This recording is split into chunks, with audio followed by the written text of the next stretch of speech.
Welcome back, underdogs, misfits, and other little lunatics, to A Christmas Carol, Scrooge. Let's have some water first. Here, lift that. There. Better? Better? There.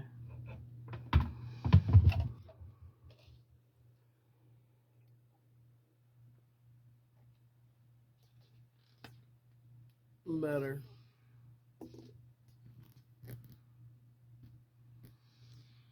Alright. Here we go.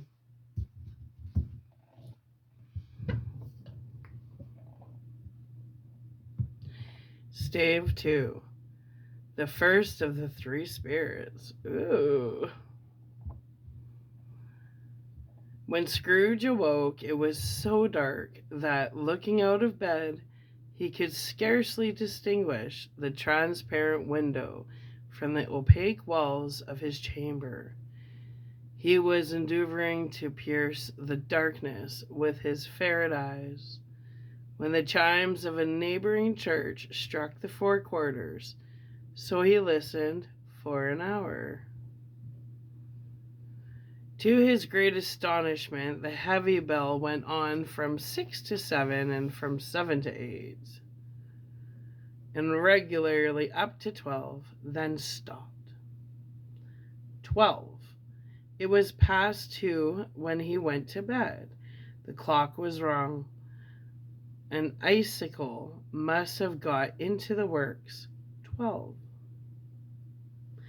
He touched the spring of his repeater to correct this most preposterous clock. His rapid little pulse beat 12 and stopped.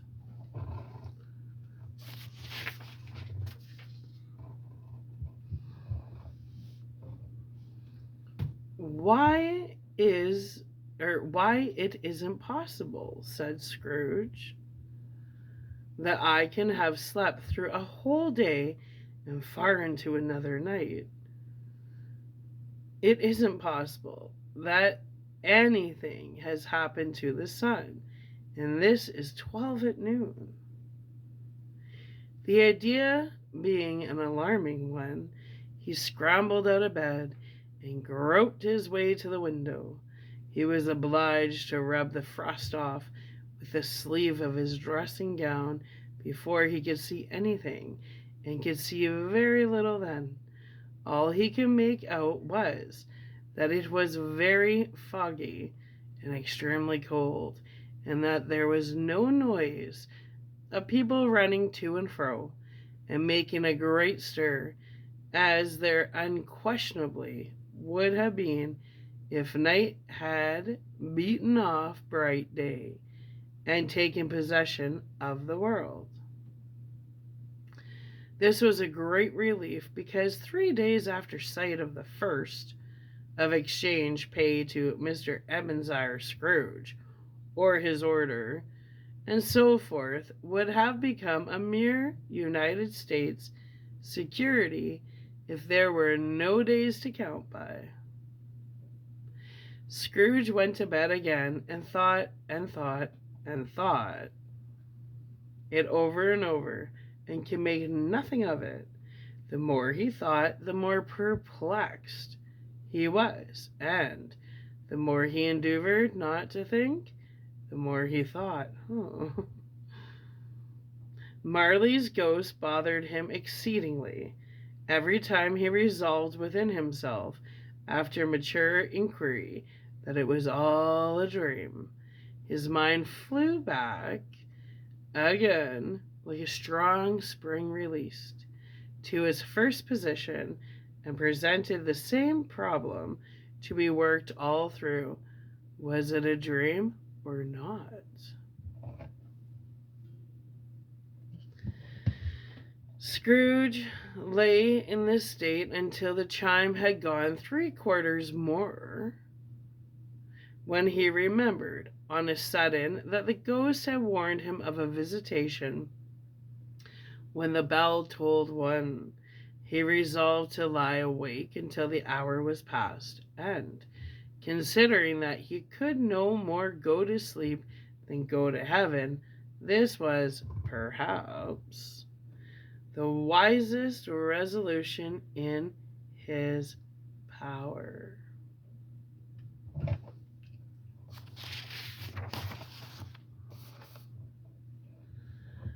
The corridor was so long that he was more than once convinced he must have sunk into a doze unconsciously and missed the clock. At length it broke upon his listening ear. Ding dong. A quarter past, said Scrooge, counting. Ding dong. Half past, said Scrooge. Ding dong. A quarter to it, said Scrooge. Ding dong.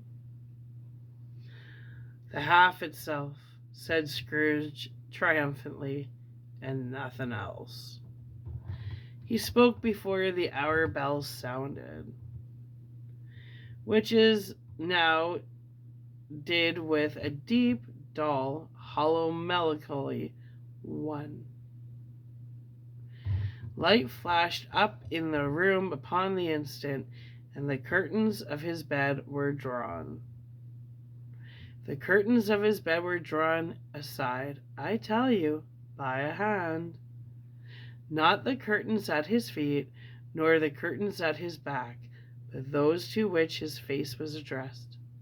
The curtains of his bed were drawn aside, and Scrooge, starting up into a half recumbent attitude, found himself face to face with the unearthly visitor who drew them as close to it as I am now to you, and I am standing in the spirit at your elbow.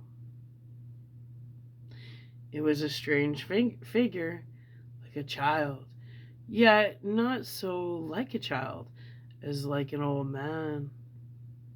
Viewed through some supernatural medium, which gave him the appearance of having receded from the view and being diminished to a child's proportions.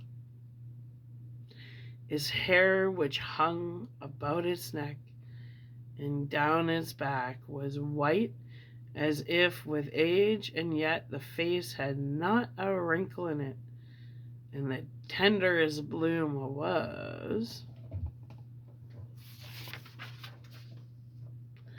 on the skin. The arms were very long and muscular, the hands the same, as if its hold were of uncommon strength.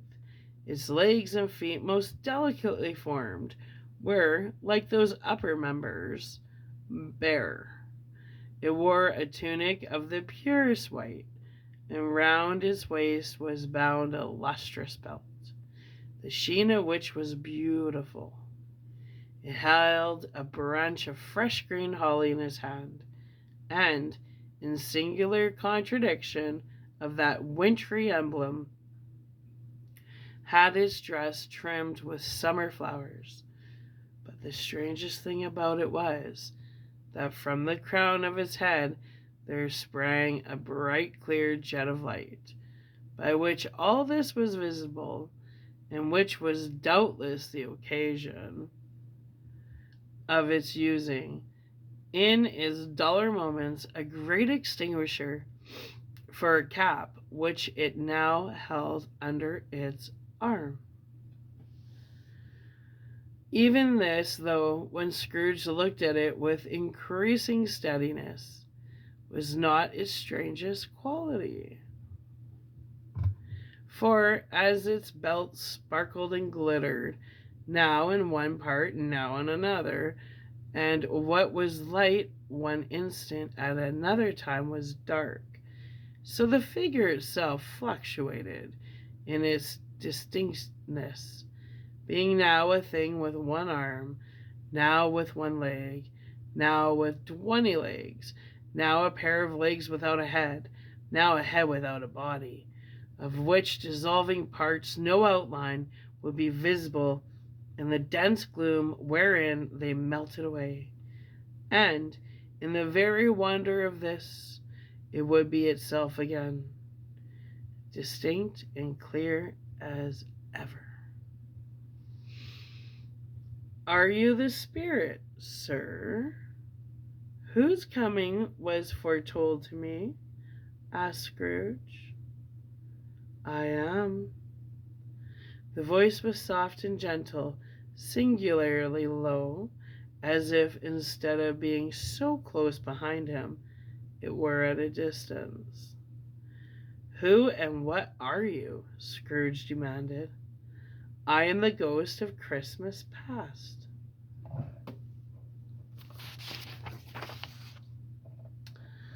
Long past? Inquired Scrooge, observant of its dwarfish stature.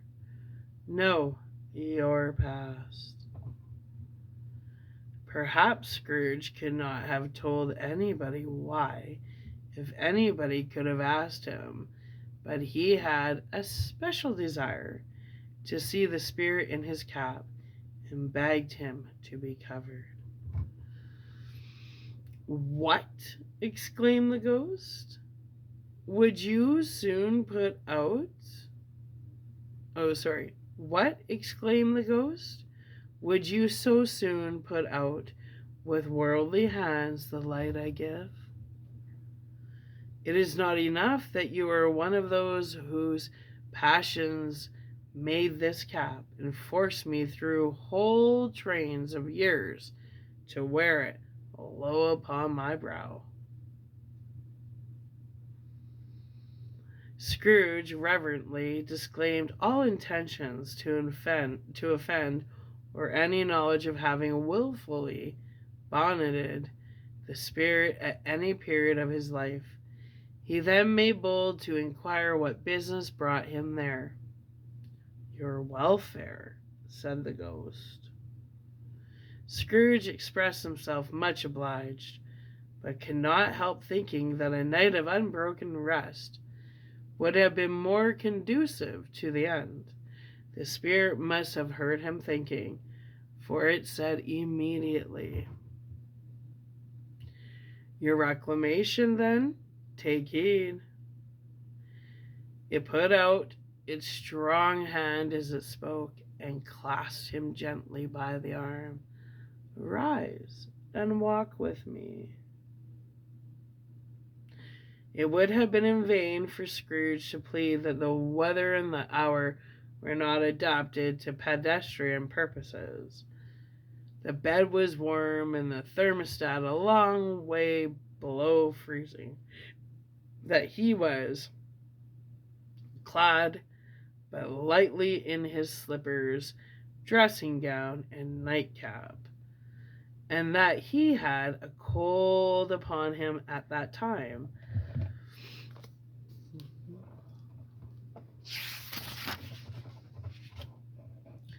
The grasp, though gentle as a woman's hand, was not to be resisted. He rose, but, finding that the spirit made towards the window, clasped its robe in supplication. I am immortal. Scrooge remonstrated, and liable to fall.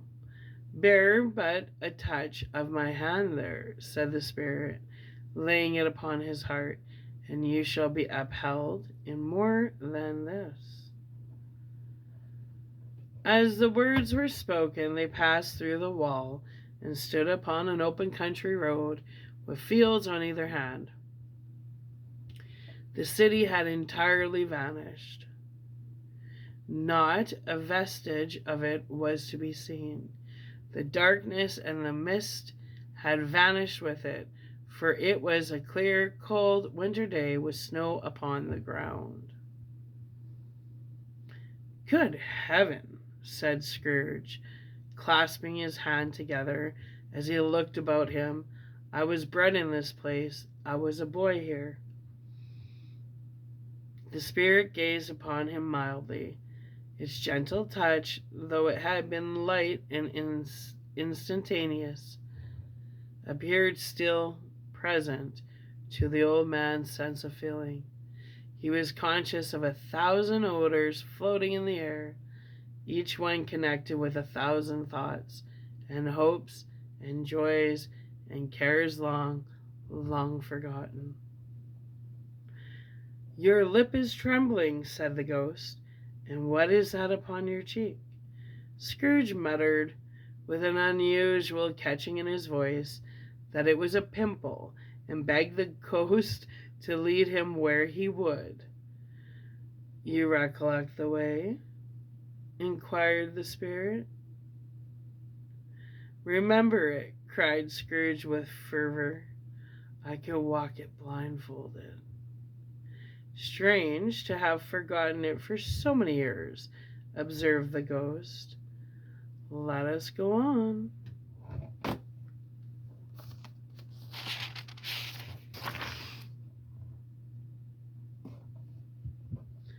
They walked along the road, Scrooge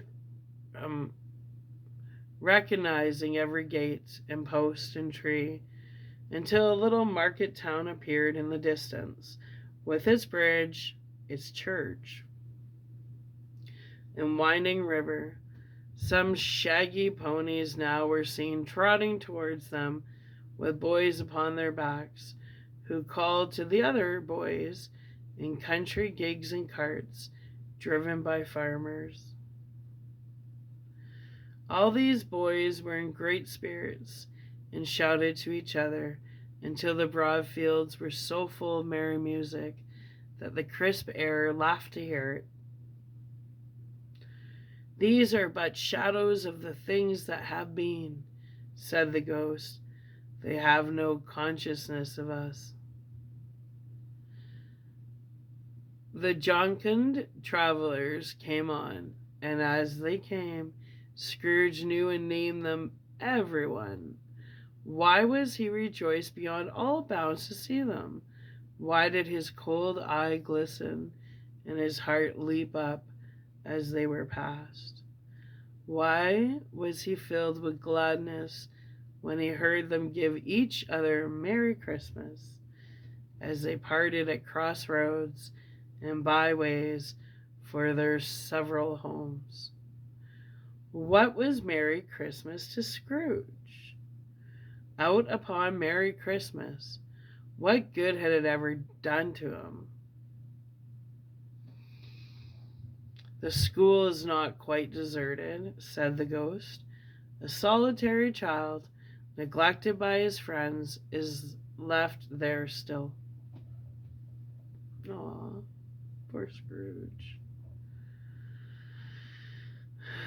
Scrooge said he knew it, and he sobbed. They left the high road by a well-remembered lane and soon approached a mansion of dull red brick with a little weathercock surmounted cupola on the roof and a bell hanging in it. It was a large house, but one of broken fortunes, for the spacious offices were little used. Their walls were damp and mossy, their windows broken, and their gates decayed. Fowls clucked and strutted in the stables, and the coach houses and sheds were overrun with grass. Nor was it more retentive of its ancient state within, for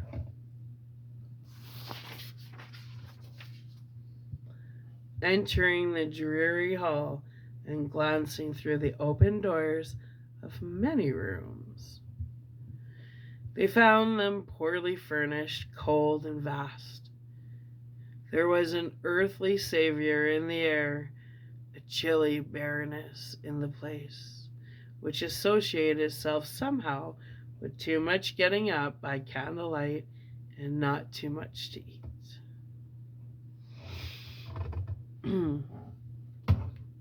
They went, the ghost and Scrooge, across the hall to a door at the back of the house. It opened before them and disclosed a long, bare, melancholy room, made barer still by lines of plain deal forms and desks.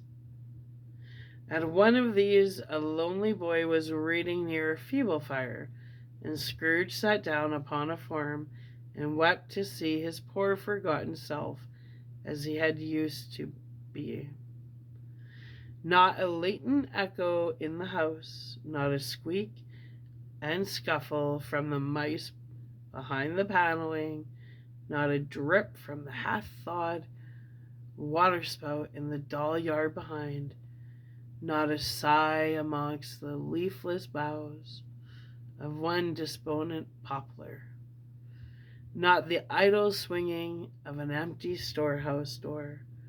No, not a clinking in the fire, but fell upon the heart of Scrooge with softening influence and gave a freer passage to his tears. The Spirit touched him on the arm and pointed to his younger self, intent upon his reading. Suddenly, a man in foreign garments, wonderfully real and distinct to look at, stood outside the window with an axe stuck in his belt and leading by the bridle an ass laden with wood. "Why, it's Ali Baba!" Scrooge exclaimed in ecstasy. "It's dear old honest Ali Baba. Yes, yes, I know. One Christmas time, when yonder solitary child was left here all alone, he did come, for the first time, just like that. Poor boy." "And Valentine," said Scrooge, "and his wild brother, Orson. There they go. And what's his name, who is put down in his drawers, asleep, at the gate of Damascus? Don't you see him? And the Sultan's groom, turned upside down by the genii. There he is upon his head. Serve him."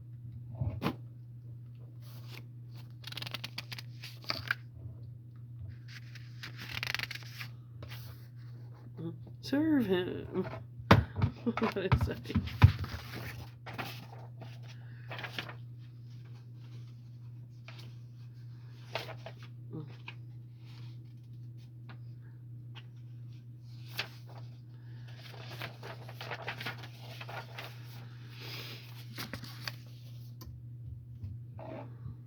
Serve him right.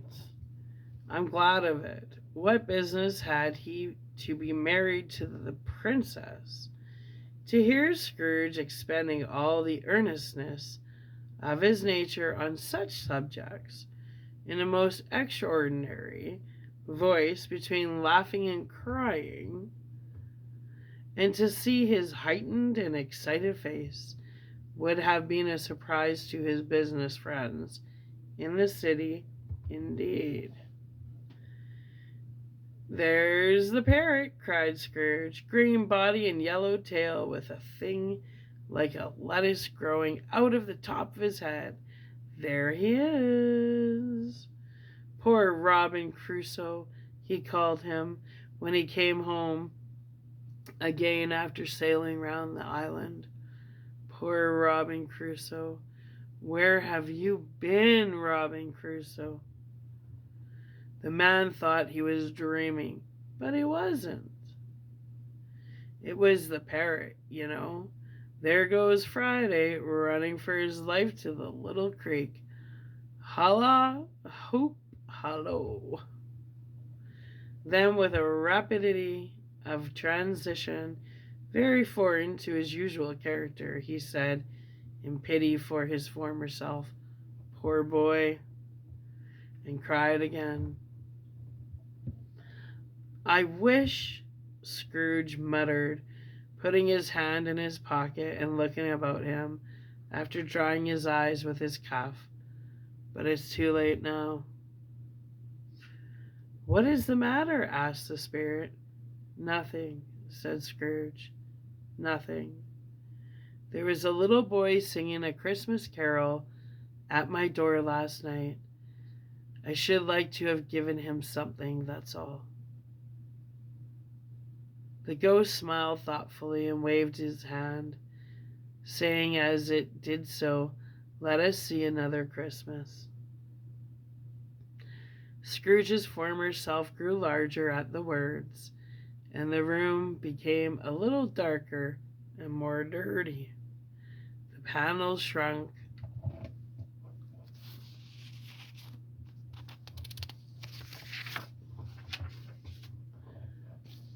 The windows cracked. Fragments of plaster fell out of the ceiling, and the naked laths were shown inside. But how all this was brought about, Scrooge knew no more than you do.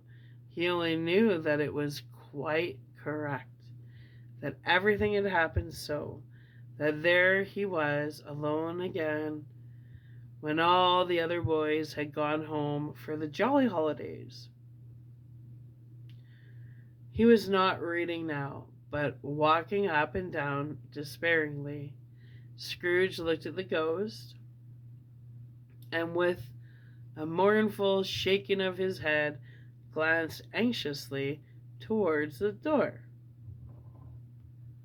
It opened, and a little girl, much younger than the boy, came darting in, and, putting her arms about his neck, and offered kissing him, addressed him and her, "Dear, dear brother." "I have come to bring you home, dear brother," said the child, clapping her tiny hands and bending down to laugh. "To bring you home." "Home?" "Home." "Home, little Fan," returned the boy. "Yes," said the child, brimful of glee. "Home for good and all. Home forever and ever. Father is so much kinder than he used to be. That home's like heaven. He spoke so gently to me one dear night when I was going to bed that I was not afraid to ask him once more if you might come home. And he said, 'Yes, you should,' and sent me in a coach to bring you. And you're to be a man," said the child, opening her eyes, "and are never to come back here. But first we're to be together all the Christmas long, and have the merriest time in all the world." "You are quite a woman, little Fan," exclaimed the boy. She clapped her hands and laughed, and tried to touch his head, but, being too little, laughed again, and stood on tiptoe to embrace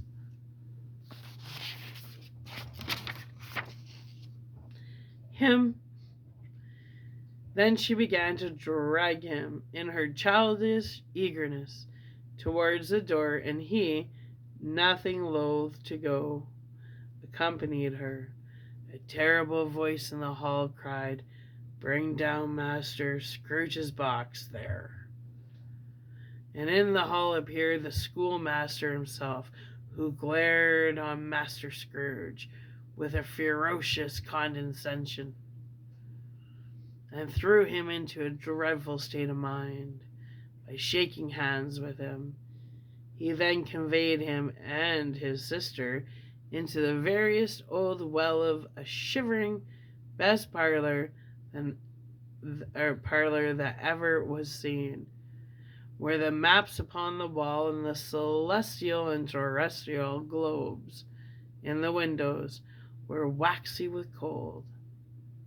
Here he produced a decanter of curiously light wine, and a block of curiously heavy cake, and administered installments of those dainties to the young people, at the same time sending out a meager servant to offer a glass of something to the postboy, who answered that he thanked the gentleman, but if it was the same tap as he had tasted before, he had rather not. Master Scrooge's truck being by this time tied on, to the top of the chassis.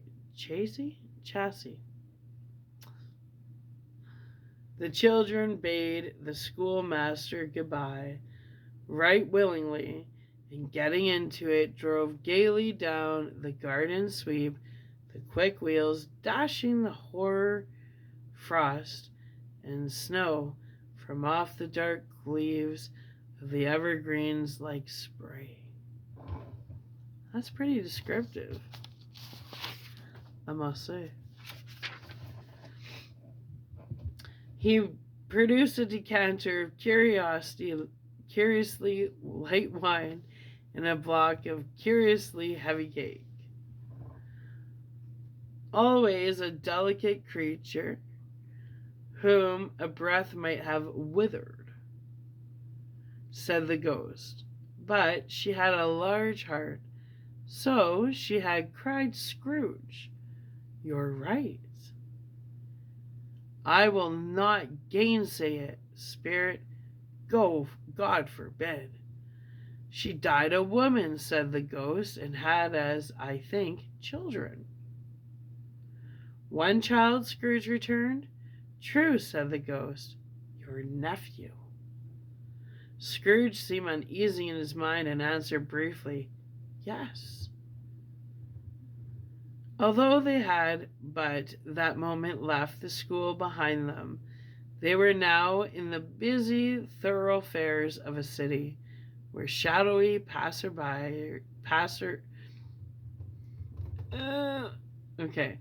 Although they had but that moment left the school behind them, they were now in the busy thoroughfares of the city, where shadowy passengers passed and repassed, where shadowy carts and coaches battled for the way, and all the strife and tumult of a real city where it was made plain enough by the dressing of the shops that here, too, it was Christmas time again. But it was evening, and the streets were lit up. The ghost stopped at a certain warehouse door and asked Scrooge if he knew it. Know it, said Scrooge. Was I apprenticed here? They went in at sight of an old gentleman in a Welsh wig, sitting behind such a high desk that if he had been 2 inches taller, he must have knocked his head against the ceiling. Scrooge cried in great excitement, why, it's old Fezziwig. Bless his heart, it's Fezziwig alive again.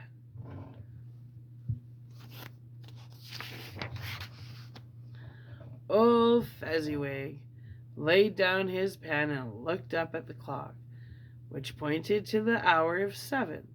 He rubbed his hands, adjusted his capacious waistcoat, laughed all over himself, from his shoes to his organ of benevolence, and called out in comfortable, oily, rich, fat, jovial voice, Yo ho there, Ebenezer Dick. Scrooge's former self, now grown a young man, came briskly in, accompanied by his fellow apprentice. Dick Wilkins, to be sure, said Scrooge to the ghost. Bless me, yes. There he is. He was very much attached to me, was Dick. Poor Dick, dear, dear. Yo ho, my boys, said Fezziwig. No more work tonight. Christmas Eve, Dick. Christmas Ebenezer. Let's have the shutters up, cried old Fezziwig, with a sharp clap of his hands before a man can say Jack Robinson. You wouldn't believe how those two fellows went at it. They charged into the street with the shutters. 1, 2, 3, had 'em up in their places.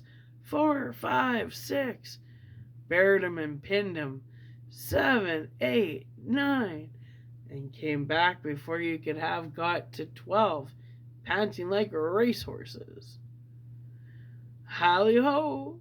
cried old Fezziwig, skipping down from the high desk with wonderful agility.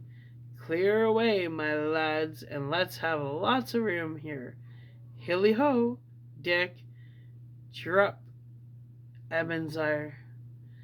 Clear away! There was nothing they wouldn't have cleared away, or couldn't have cleared away, with old Fezziwig's looking on. It was done in a minute. Every movable was packed off, as if it were dismissed from public life for evermore. The floor was swept and watered, the lamps were trimmed, fuel was heaped upon the fire.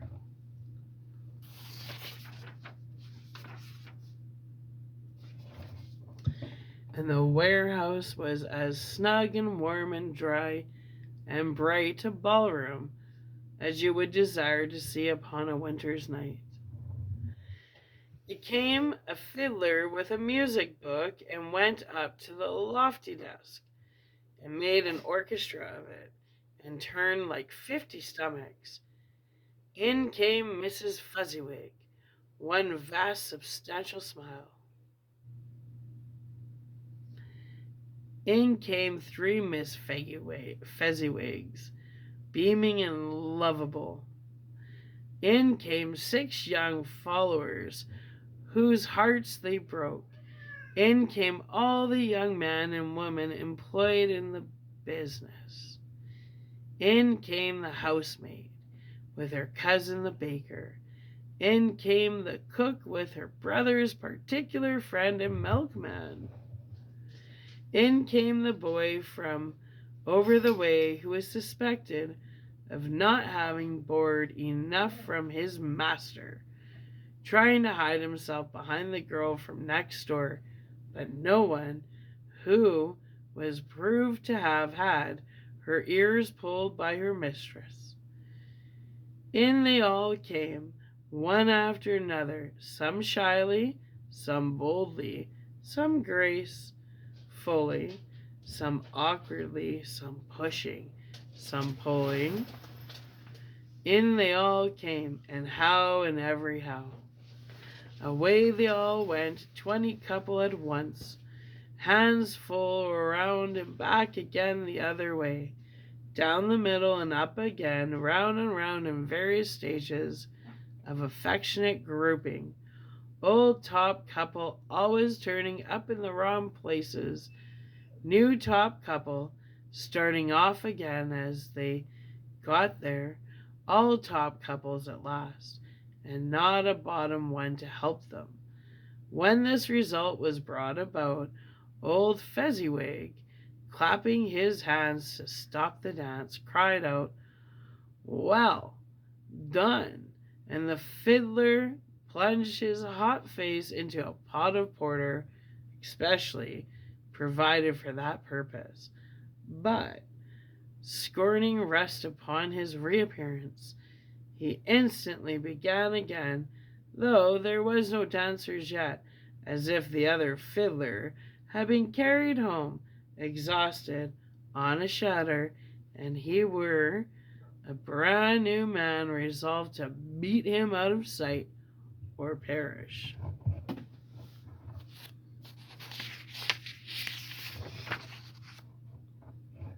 Then old Fezziwig stood out to dance with Mrs. Fezziwig. There were more dances and there were more forfeits, and more dances, and there was cake, and there was nougat, and there was a great piece of cold roast, and there was a great piece of cold boiled, and there were mince pies and plenty of beer. But the great effect of the evening came after the roast and boiled, when the fiddler, an artful dog, mind, the sort of man who knew his business better than you could, or I could have told it him, struck up Sir Roger de Coverley. Then old Fezziwig stood out to dance with Mrs. Fezziwig. top couple, too, with a good stiff piece of work cut out for them. 3 or 4 and 20 pair of partners. People who were not to be trifled with. People who would dance, who had no notion of walking. But if they had been twice as many, 4 times, old Fezziwig would have been a match for them. And so would Mrs. Fezziwig. As to her, she was worthy to be his partner in every sense of the term. If that's not high praise, tell me higher and I'll use it. A positive light appeared to issue from Fezziwig's calves. They shone in every part of the dance like moons. You couldn't have predicted at any given time what would become of them next.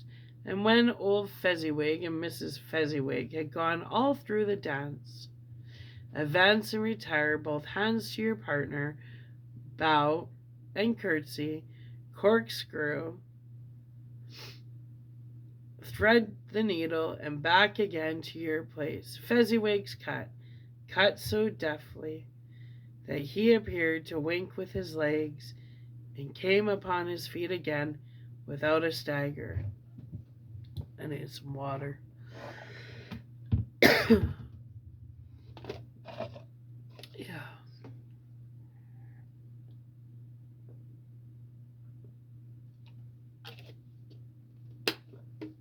That's better. My throat got itchy all of a sudden. When the clock struck 11, this domestic ball broke up. Mr.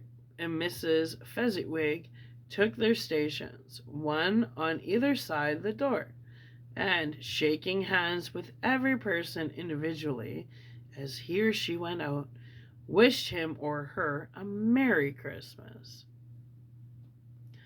When everybody had retired but the 2 apprentices, they did the same to them, and thus the cheerful voices died away, and the lads were left to their beds, which were under a counter in the back shop. During the whole of this time, Scrooge had acted like a man out of his wits. His heart and soul were in the scene, and with his former self. He corroborated everything, remembered everything, enjoyed everything, and underwent the strangest agitation. It was not until now, when the bright faces of his former self and Dick were turned from them, that he remembered the ghost, and became conscious that it was looking full upon him, while the light upon his head burned very clear.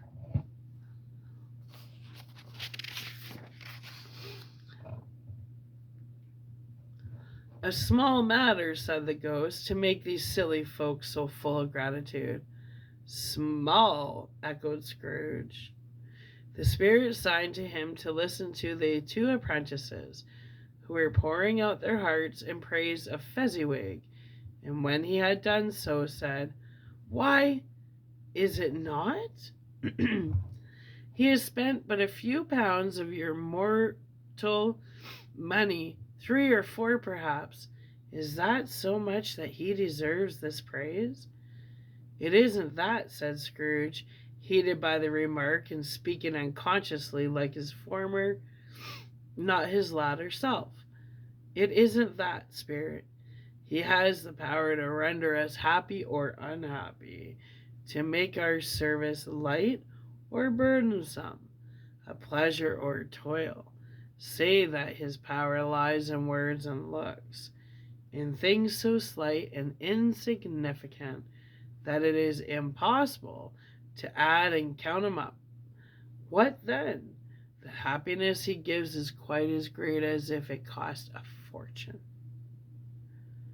He felt the spirit's glance and stopped.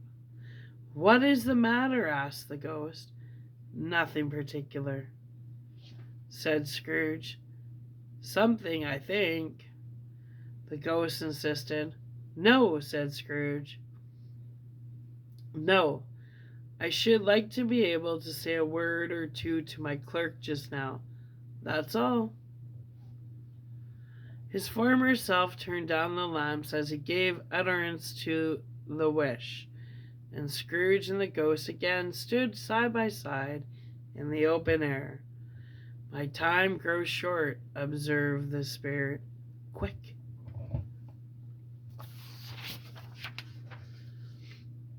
And this was not addressed to Scrooge or to any one whom he could see, but it produced an immediate effect, for again Scrooge saw himself. He was older now, a man in the prime of life. His face had not the harsh and rigid lines of later years, but it had begun to wear the signs of care and avarice. There was an eager, greedy, restless motion in the eye which showed the passion that had taken root where the shadow of the growing tree would fall. Ooh. He was not alone, but sat by the side of a fair young girl in a mourning dress, in whose eyes there were tears, which sparkled in the light that shone out of the ghost of Christmas past. It matters little, she said softly. To you, very little. Another idol has displaced me, and if it can cheer and comfort you in time to come, as I would have tried to do, I have no just cause to grieve. What idol has displaced you? He rejoined. A golden one. This is the even-handed dealings of the world, he said. There is nothing on which it is so hard as poverty, and there is nothing it professes sorry, to condemn with such severity as the pursuit of wealth. You fear the world too much, she answered gently. All your other hopes have merged into the hope of being beyond the chance of its sordid reproach. I have seen your nobler aspirations fall off one by one, until the master passion, gain, engrosses you. Have I not? What then? He retorted. Even if I have grown so much wiser, what then? Am I not changed towards you? She shook her head. Am I?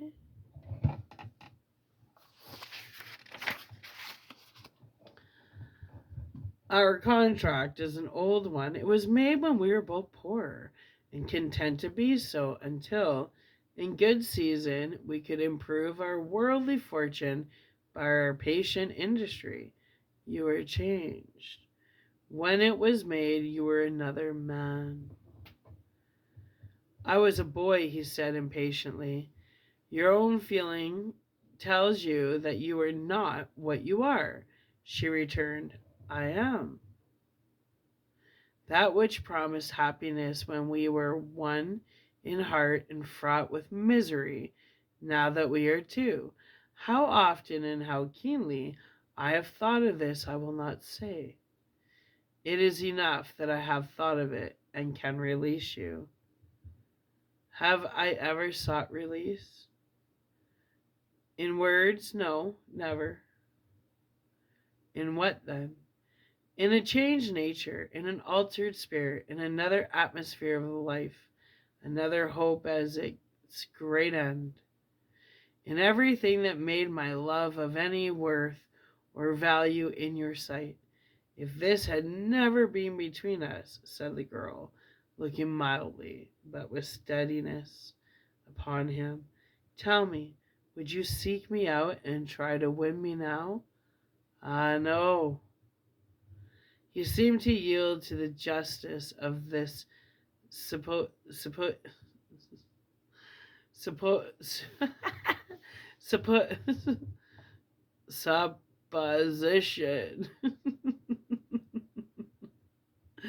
in spite of himself. But he, with a struggle, said, "You think not?" "I would gladly think otherwise if I could," she answered. "Heaven knows, when I have learned a truth like this, I know how strong and irresistible it must be. But if you were free today, tomorrow, yesterday, can even I believe that you would ever choose a dowerless girl? You who, in your very confidence with her, weigh everything by gain or choosing her, if for a moment you were false enough to your own guiding principle to do so. Do I not know that your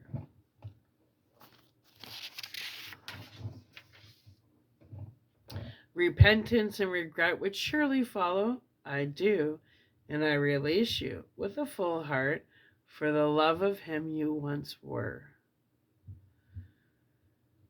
She left him, and they parted.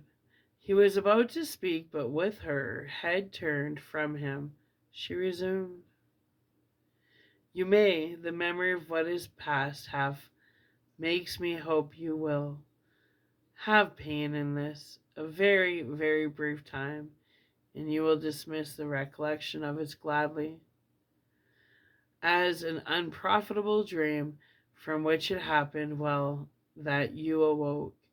May you be happy in the life you have chosen." She left him, and they parted. "Spirit," said Scrooge, "show me no more. Conduct me home. Why do you delight to torture me?" "One shadow more," exclaimed the ghost. "No more," cried Scrooge. "No more. I don't wish to see it. Show me no more."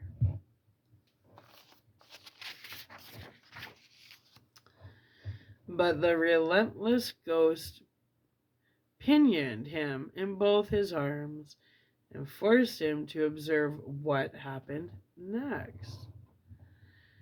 There were in another scene and place a room not very large or handsome, but full of comfort.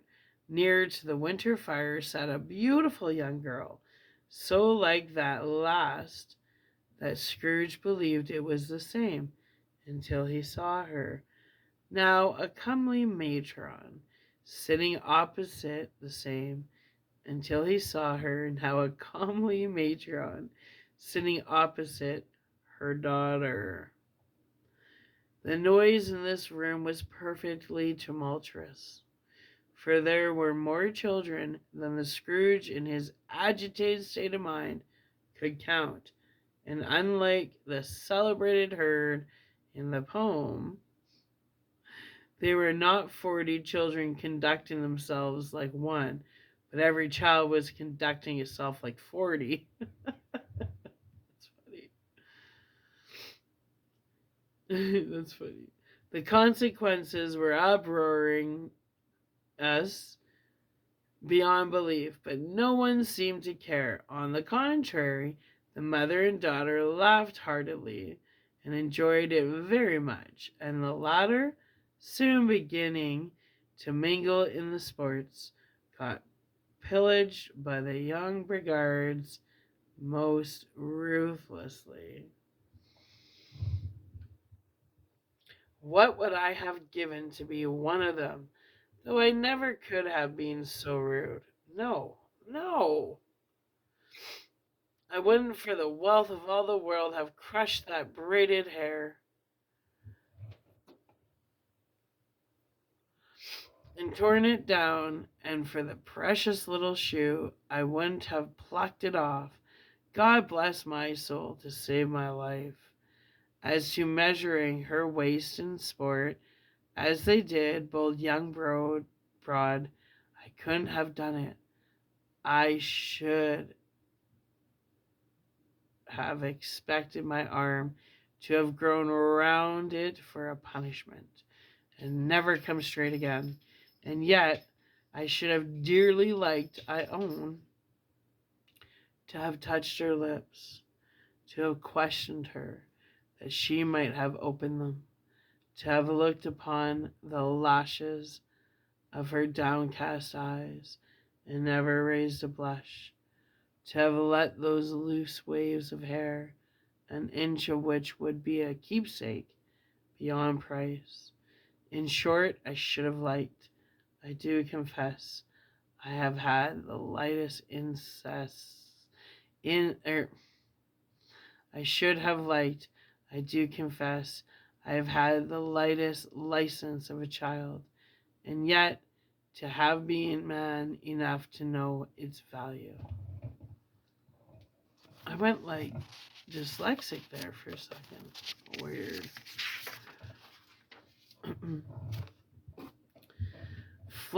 A flushed and boisterous group, but now a knocking at the door was heard, and such a rush immediately ensued that she, with laughing face and plundered dress, was borne towards in the center of a flushed and boisterous group, just in time to greet the father, who came home, attended by a man laden with Christmas toys and presents.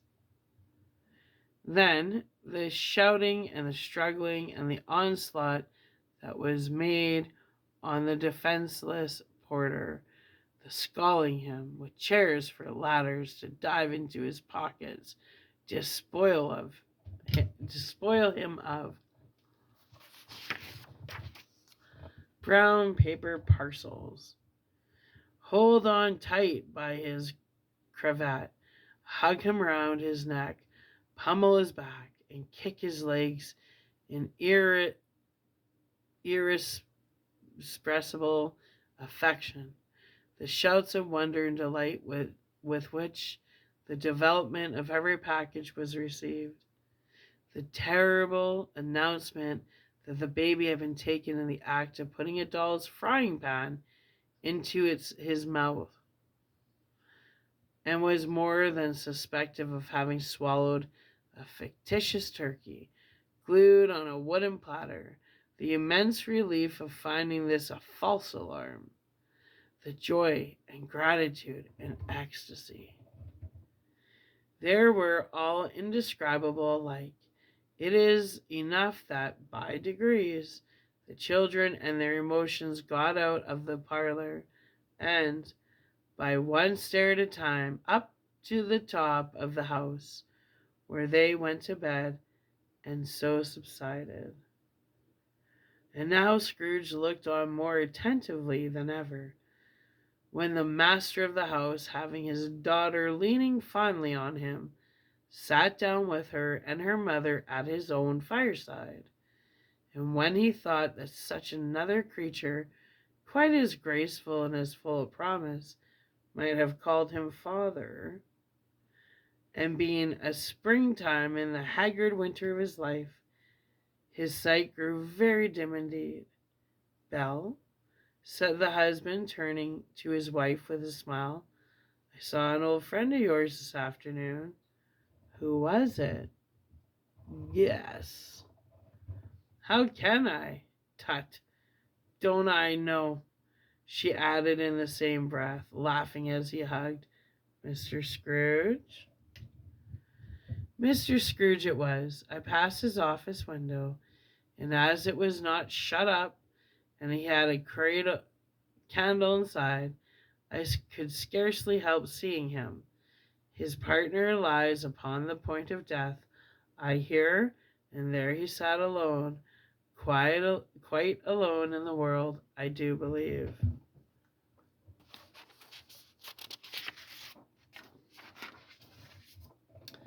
"Spirit," said Scrooge, in a broken voice, "remove me from this place." "I told you these were shadows of the things that have been," said the ghost, "that they are what they are. Do not blame me." "Remove me," Scrooge exclaimed. "I cannot bear it." He turned upon the ghost, and seeing that it looked upon him with a face, in which in some strange way there were fragments of all the faces it had shown him, wrestled with it. This is definitely the last chapter for the evening. "Leave me, take me back, haunt me no longer." In the struggle, if that can be called a struggle, in which the ghost, with no visible resistance on its own part, was undisturbed by any effort of its adversary, Scrooge observed that its light was burning high and bright, and dimly connecting that with its influence over him. He seized the extinguisher cap, and by sudden action pressed it down upon its head.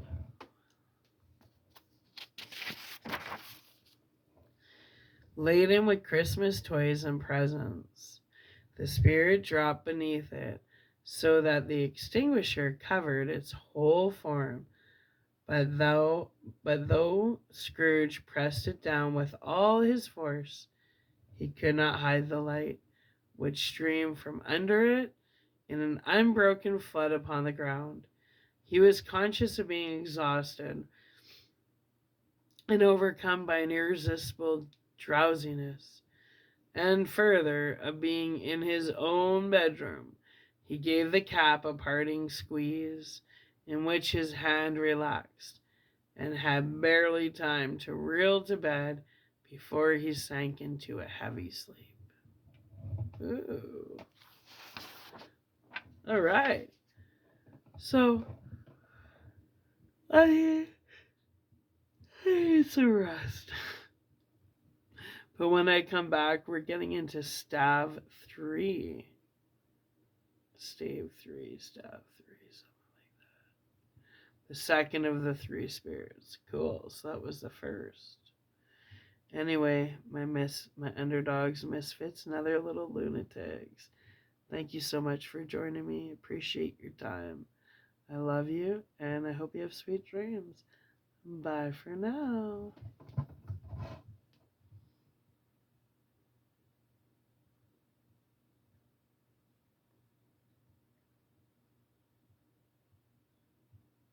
I'm trying to turn it off.